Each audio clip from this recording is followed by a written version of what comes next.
بسم اللہ الرحمن الرحیم۔ آج شعبان کی 15ویں شب ہے جسے شب بارات کہتے ہیں۔ شب فارسی کا لفظ ہے جس کا معنی ہے رات، اور بارات یعنی گناہوں سے بری ہونا۔ یہ وہ رات ہے جس میں مخلوق کو گناہوں سے بری کر دیا جاتا ہے۔ تقریباً 10 صحابہ کرام سے اس رات کے متعلق احادیث منقول ہیں۔ حضرت عائشہ صدیقہ رضی اللہ تعالیٰ عنہ فرماتی ہیں کہ شعبان کی 15ویں شب یعنی 15 شعبان شب بارات میں نے نبی اکرم صلی اللہ علیہ وسلم کو اپنی آرام گاہ پر موجود نہ پایا تو تلاش میں نکلی، دیکھا کہ آپ صلی اللہ علیہ وسلم جنت البقیع یعنی قبرستان میں ہیں۔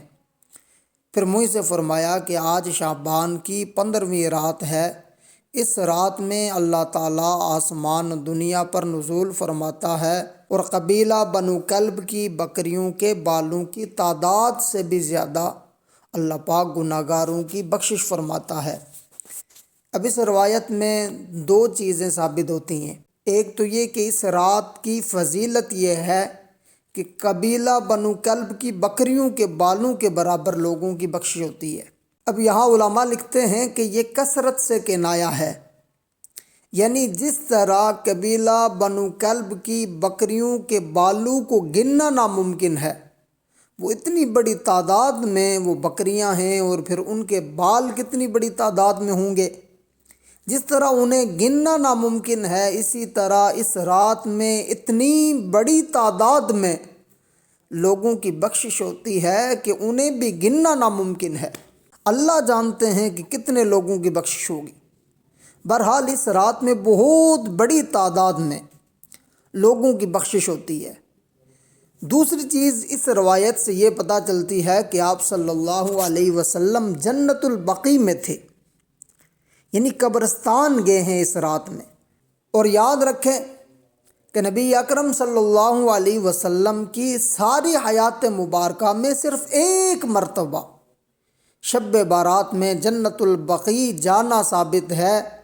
اس لیے اگر کوئی شخص زندگی میں ایک مرتبہ بھی اتباع سنت کی نیت سے قبرستان چلا جائے تو اجر و ثواب کا باعث ہے۔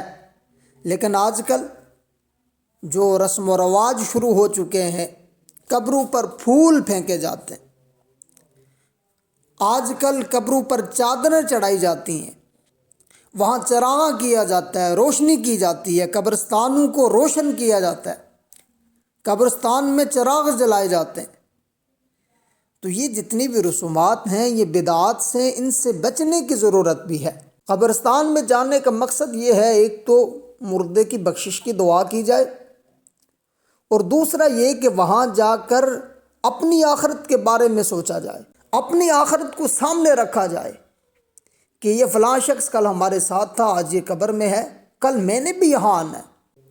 اس مقصد سے قبر پر جانا چاہیے، قبرستان جانا چاہیے اپنی موت کو یاد کرنے کے لیے۔ باقی وہاں قبر پر پھول پھینکنا، چراغاں کرنا، چراغ جلانا، وہاں چادریں چڑھانا، یہ ساری رسومات اور بدعات ہیں، ان سے بچنا چاہیے۔ اللہ پاک سے دعا ہے کہ اللہ پاک ہمیں سنت کے مطابق عمل کرنے کی توفیق عطا فرمائے، اور بدعات و رسومات سے اللہ پاک ہمیں بچنے کی توفیق عطا فرمائے۔